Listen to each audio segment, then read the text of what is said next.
황양수와 톡톡톡 토요일에 만나는 영화 이야기. 이번에는 영국에서 흥행 기록을 세운 갱스터 영화 레전드에 대해서 이야기하도록 하겠습니다.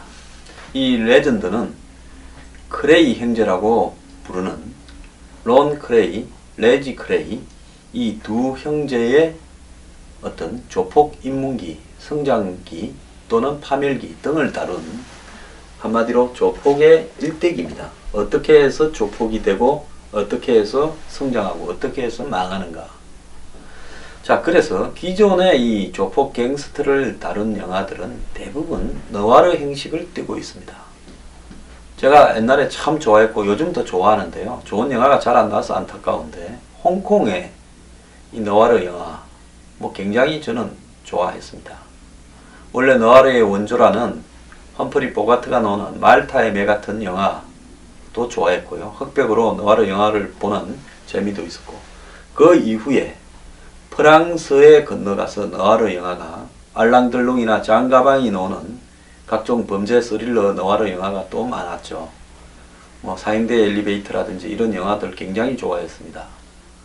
그러다가 어느 순간에 이 너와르가 홍콩에서 80년대에 장렬하게 부활을 해서 굉장히 좀 의미가 있었죠. 그리고 마틴 스코시스나 또 로버트 드니로가 알파치노가 나오는 미국식 너와르 영화도 좋습니다.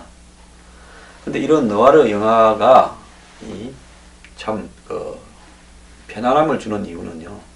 토요일 날 오후에 아무도 방해받지 않을 때 집에서 좋은 너와르 영화 한 편을 보고 있으면 저는 이 행복의 극치를 느낍니다. 너와르 영화 속에는 인생의 이 모든 애환이 담겨 있습니다. 너와르 영화가 저는 범죄자들을 다루지만 굉장히 현실적이고 교훈적이라고 봅니다. 사람이 어떻게 해서 범죄에 뛰어들게 되고, 그리고 그 범죄에 성장하는 과정에서 어떻게 자아를 상실하고, 마지막에 그리고 끝간데 없이 올라간 욕망은 결국은 자신의 뜻대로 되지 않습니다. 항상 이런 엉뚱한 데서 터지게 돼 있고요. 그것이 또 인생입니다. 그러면서 파멸을 맞게 되면서 한 인간사에 대한 교훈이 그대로 너와르 영화에 담겨 있습니다. 요즘 정치인들이 비판을 많이 받고 있는데요. 정치인들 가만히 보면 너와르 영화에 나오는 갱스터하고 거의 비슷합니다. 사회운동이니 뭐니 하면서 쫓아다니다가 정치에 입문을 하고, 그러면서 모든 권력을 다 지은 것처럼 하늘을 나르고 어느 순간에 돈 받아먹고 한순간에 휙 가버립니다. 그래서 제가 너와르 영화를 좋아하는 것은 이 2시간이라는 짧은 시간에 인생의 축소판을 다 보여주는데, 그것은 정치고 기업이고 모든 것이 다 이 갱스터들의 생과 사와 비슷하다라는 의미에서 너와르 영화가 가장 인생을 드라이하게, 하드보일드하게 있는 그대로 보여준다. 그래서 제가 이걸 좋아한다 생각을 합니다. 영국의 너와르 영화는 보질 못했는데요. 이 영화는 너와르 영화라기보다는 일대기다 할 정도로 형식이 좀 다릅니다. 워킹 타이틀에서 만드는 것 같은데, 그러다 보니까 영국 사람들은 너와르를 잘 못 만듭니다.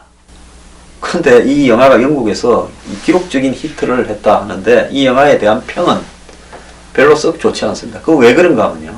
우리가 여태까지 조폭을 주인공으로 다룬 영화를 보면 그야말로 조폭이 주인공인 부분에 있어서의 분위기라는 게 있습니다. 너와르 영화는 무엇보다도 제일 중요한 게 분위기입니다. 화면의 미장센, 또 거기에 따르는 음악, 또 축축한 배경, 그리고 툭툭 던지는 대사, 이런 것들이 너와르 영화를 갖다가 완성시키는 주요 요소인데, 이 영화가 실패한 것은 한국에서는 흥행에도 실패했고 바로 IPTV나 이런 데로 넘어왔는데 평도 별로 안 좋습니다. 근데 영국은 또 그렇지 않은 것 같아요.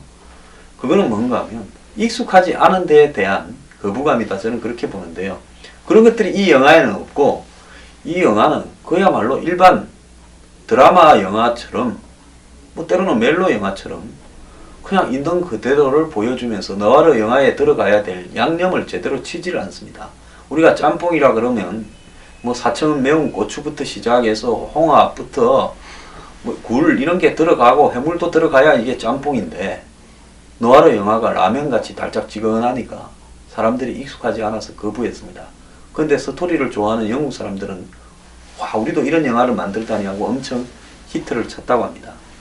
자관 이 영화는 쌍둥이 형제, 형이 레지고 동생이 로운입니다.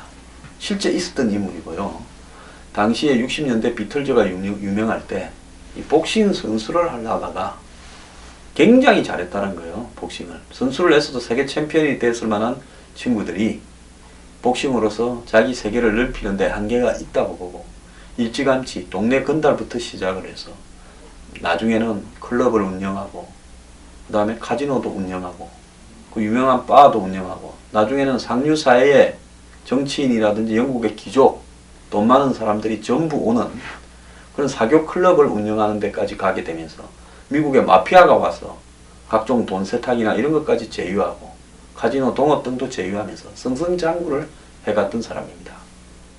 그러다가 이 사람들이 이제 동생이 정신 이상이 있는 부두목격이고요. 로운이라는 친구가. 형 레지는 대단히 이상적으로도 보이고 사랑하고 연애도 빠지고 예쁜 여자를 만나서 결혼도 합니다. 실제 다 그랬습니다. 이 검색에 찾아보면 크레이 형제에 대한 기록들이 있고 부인의 사진도 있어요. 자, 자기가 데리고 있는 운전기사 여동생을 좋아해가지고 줄기차게 따라다니다가 결혼도 합니다. 근데 가끔씩 깜빵에 드나드는 이 자기 남자친구가 불안해서 여주인공이 이야기를 합니다. 이 밤의 세계와 청산을 해라. 나도 우리 집이 싫어서 대학까지 가서 비서가 되려고 노력을 하는데 하청에서 벗어나려고. 그건 당신이 또 깡패 생활을 하면 내 생활이 또 암흑으로 가지 않냐. 그래서 그러겠다고 엄청난 약속을 하고 이 합법적인 비즈니스맨이 되겠다고 이야기를 하지만은 꼭 발목을 잡는 것은 동생입니다. 이 동생은요, 동성연애에다가 심지어 뭐 정치인들까지 데려다가 동성연애를 해서 큰 사고를 치고 돈 몇 푼 받고 막 대신 사람도 죽여주고 그리고 온 주변에 뭐 게이들을 끌고 다니면서 남자애들을 그러면서 그냥 사고 치는 게 전문입니다. 그러면 형이 또 수습을 하고 그래서 하다 못해서 동생을 좀 쥐어 박으면 그걸로 끝입니다. 그래서 왜 동생을 제거하지 않느냐니까. 그래도 동생인데, 쌍둥이 동생인데 어떻게 내가 동생을 제거하겠느냐. 결국 나중에 파멸도 동생 때문에 옵니다. 동생이 백주 대낮에 사람을 살해하고 경찰이 감시를 하고 있는 와중에 자신들의 해결을 담당하는 사람이 지 말을 잘 안 듣는다고 죽이려고 합니다. 그러다 실패하니까 그 해결 맡은 조폭의 브레인이 모든 장부를 10수년간 이 형제를 잡아 넣으려고 쫓아다니던 강직한 경찰한테 갖다 줍니다. 그러니까 이번에는 뭐 경찰 고위층에서 아무리 이 사람들이 정치적으로 얽혀 있다 하더라도 도리가 없다 집어넣어야 된다 해서 둘이가 체포되어서 차례대로 깜빵을 갑니다. 그래서 실제로는 이 두 형제는 30년쯤 깜빵 생활을 하다가 한 명은 그래도 지은 죄에 비해서 너무 과하다 이렇게 해서 탄원을 받아서 깜빵에 놓은 지 한 몇 주 만에 병으로 죽어버렸고요. 형은요. 동생은 깜빵에 있다가 미쳐서 원래 좀 미쳤습니다. 난폭하고 충동을 억제하지 못하고 과격하고 폭력적이고 동생은 정신병원에 가서 둘 다 죽었습니다. 그래서 이 영화는 결국은 이 이 복싱 지망생이 동네 건달이 되고 동네 건달이 연애도 하고 새 사람으로 살아보려고 노력하지만 그 쌍둥이 그 일란성 쌍둥이라는 이 천륜을 극복하지 못하고 동생 때문에 매일 끌려다니다가 대형 사고가 발생하고 공개적으로 살인이 난무하게 되면서 법의 심판을 받아서 자신들을 뒤를 봐주는 귀족과 정치인이 엄청나게 있었음에도 불구하고 깜빵을 갔습니다. 그리고 깜빵에서 죽었습니다.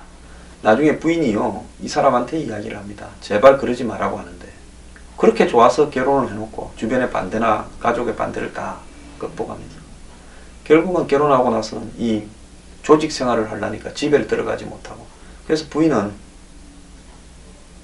혼자서 이렇게 지내다가 알코올 중독, 약물 중독이 돼갑니다. 나중에는 이제 집을 떠나는데요. 떠나서 사는 사람한테 또 찾아가서 또 괴롭힙니다. 같이 살자. 그 부인이요. 그래, 그럼 우리 어디 가자. 어디? 스페인에 이비자 가자. 이비자가 어딘가 제가 찾아봤습니다. 스페인의 저 남쪽에 지중해 변에 있는 휴안 도시인데요. 클럽으로 유명해서 이비자의 그 클럽을 순례하는 것이 유럽 젊은이들의 요즘 트렌드라 그럽니다. 그래, 그럼 기다릴게.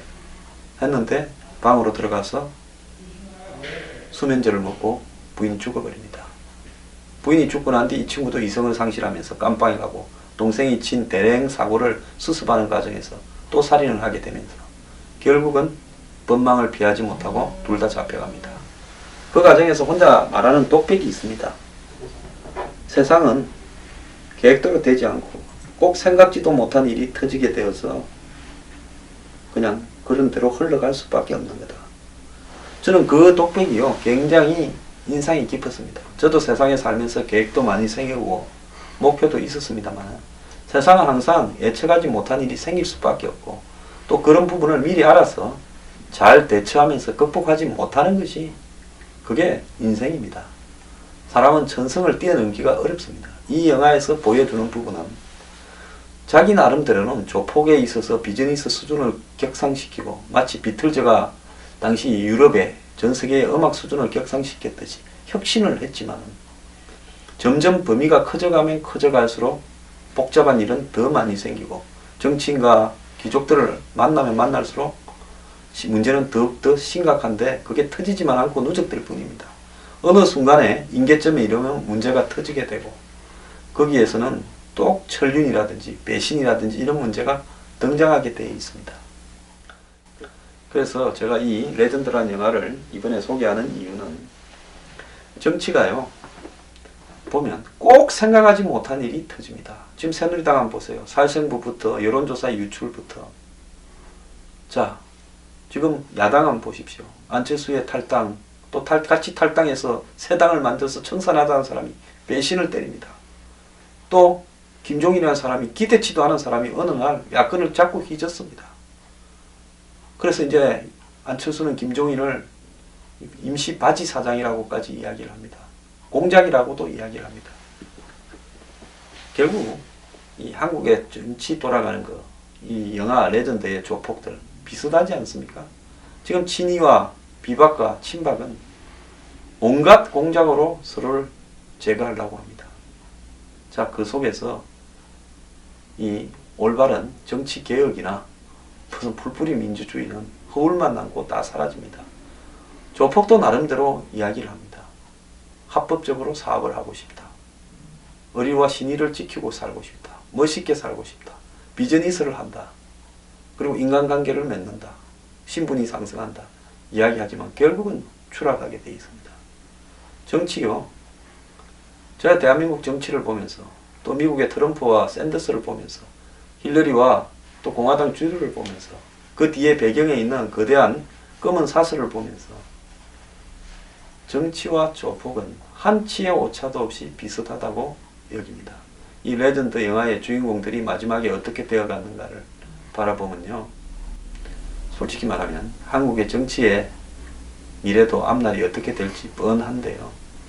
그날이 올 때까지 정치하는 당사자들만 모르고 있습니다. 아마 지금 양당의 실세들은 신이 나 있을 겁니다. 권력이 나한테 넘어온다고요.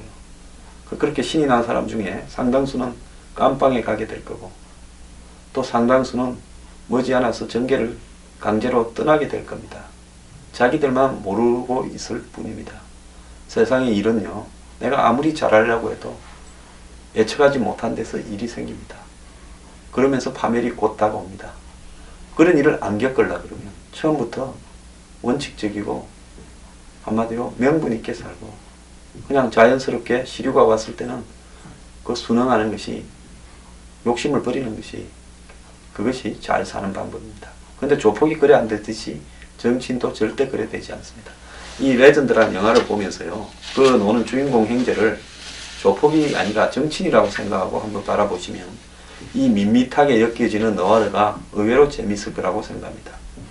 감사합니다.